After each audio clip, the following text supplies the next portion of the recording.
गुबुन फारसे हाग्रामायाथ' जेरावखि गेलेया मानो हाग्रामाया जेनगोन।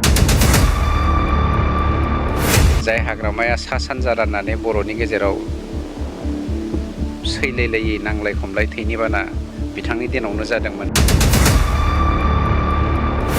लाइमुथिनि दिनैनि सावरायनायनि मुल बिखया जादों आइजोफोरनि सायाव सांग्रांथि मेल एवारनेस प्रग्राम मोनसे लादों, आइजोफ्रानो लादों। आं बेवहाय आइजोफोरजों सेन्ट्रेलनि ब्लकनि जिल्लानि आइजोफोरजों दिनैनि प्रग्रामाव बाहागो लानो मोनदों।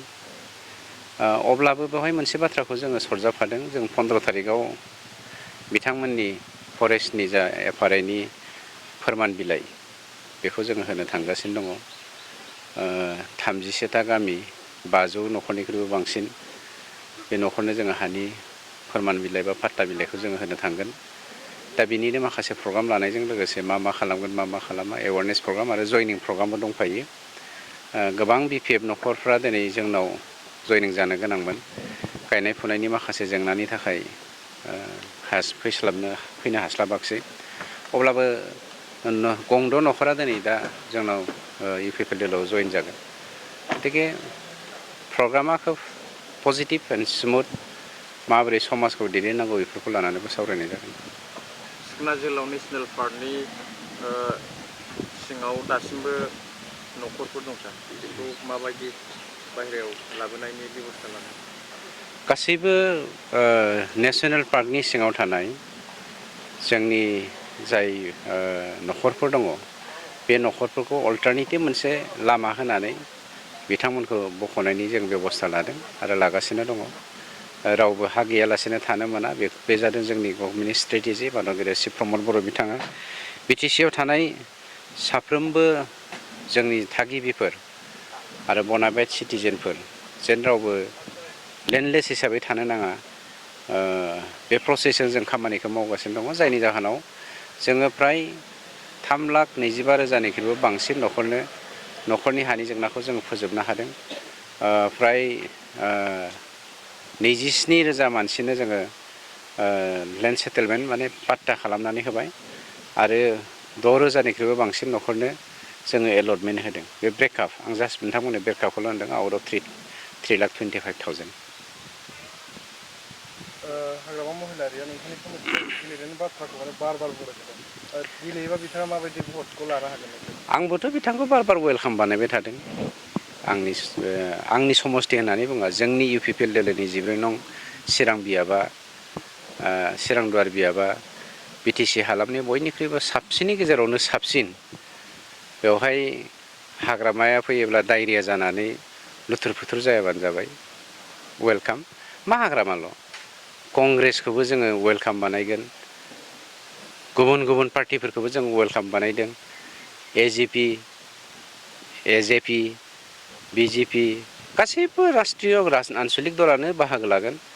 जेराव जोंनि UPPL दोलोआ मानगिरि श्री प्रमद बर' बिथांनि दैदेननायाव मोननै बुस्थुखौ जोङो साक्सेसफुलि खामानि मावदों। नोंथांमोना मिडियानि गेजेरजों माबोरै नोजोर होदों मिथिया। मोनसेया जादों जोङो गणतन्त्रखौ BTCआव गायसननो हादों। गणतन्त्रखौ गायसननाय लोगो लोगोनो सान्थिया दिनै फैदों आरो सान्थि फैनाय लोगो लोगोनो समान मोनथाय, समान गोरोबथाय आरो समान जौगाथाय, जाय मन्त्रखौ लानानै जोङो UPPL दोलोआ इलेक्सनाव ओंखारदोंमोन 2020 मायथाइनि 15 डिसेम्बरनि सिगां सरकार दानायनि सिगां। बे खामानिखौ जोङो मावफुंनो हानायनि थाखाय सान्थि गायसनजाबाय। सान्थिजों लोगोसे पेरेलेलि नंगुबै गणतन्त्रआ गायसनजाबाय। गणतन्त्रआ गायसनजानायखायनोथ' दिनै गासैबो मानसिया मेगन मिसिबनानै BTCआव फैनो साहस जादों, हादों आरो इलेक्सन गेलेनो फैनो नागिरदों, हादों। जाय हाग्रामाया साहा ओनसोल होननानै नेग्लेक्ट खालामदोंमोन थांनाय 17 इयार्स आरो खुनु मोनसे प्रजेक्टखौनो डेभेलपमेन्ट प्रजेक्टखौनो होआखैमोन। जाय हाग्रामाया सा सानजा राननानै बर'नि गेजेराव सैलायलायै नांलाय खमलाय थैनि बाना बिथांनि दिनावनो जादोंमोन। जाय हाग्रामानि दिनावहाय राजखान्थिक षड़यन्त्रआव गोग्लैनानै जोंनि गेजेराव खृष्टान, ब्रह्म, बाथौ, कृष्णगुरु सत्संगि रानलायलायनाय जादोंमोन। बे हाग्रामाया 14 नं चिरां दुवार ब्लकआव बिजाथि हिसाबै इलेक्सन बा बिसायख'थि गेलेफैनानै बे चिरां दुवार ब्लकनि 52,000 जोंनि गासैबो मानसिनि सिगाङाव निमाहा बिना लाफैनायनिख्रुइ साबसिन आरो माथो खामानि दं निमाहा बिना लाफैथों। गुबुन फारसे हाग्रामायाथ' जेरावखि गेलेया मानो हाग्रामाया जेनगोन। बिथाङा दा जेनेबा आंनावबो गेलेगोन होनदों सालबारियावबो गेलेगोन होनदों जेरावबो गेलेगोन गेलेथों जों मस्ट वेलकाम। जेरावखि गेलेया हाग्रामाया जेनगोन। जेरावखि गेलेया हाग्रामाया जेनगोन। हाग्रामा मुक्त मोनसे समाज जोङो दानो नागिरगासिनो दंखायो जेराव। फिन आरोबाव प्रमद बर' बिथाङानो चिफ जागोन। बेलाय साभाबिक बेखौलाय माथो बुंलायनांगौ प्रमद बर'नि दैदेननायावनो जों सरकार दाखादों बिथाङानो जाफिनबावगोन आरो प्रमद बर'आ मा 25ल' 30आवबो जागोन 35आवबो जागोन 40आवबो जागोन खिन्थु जों हाग्रामा बायदि आं दखल खालामगोन होननानै जों बुङा।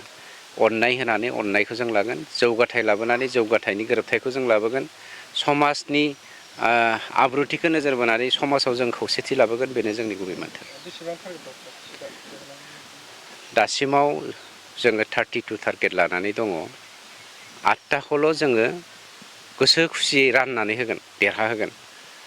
बेवहाय जों देरहागोन होननानै सोरबा दुगानानै जाया। इउपिपिएलआ दा ओरैबायदि पिक पजिसनाव फैदों जों 32टाखौ देरहानानै 8टाखौ गुबुननो राननानै देरहाहोगोन जोङो।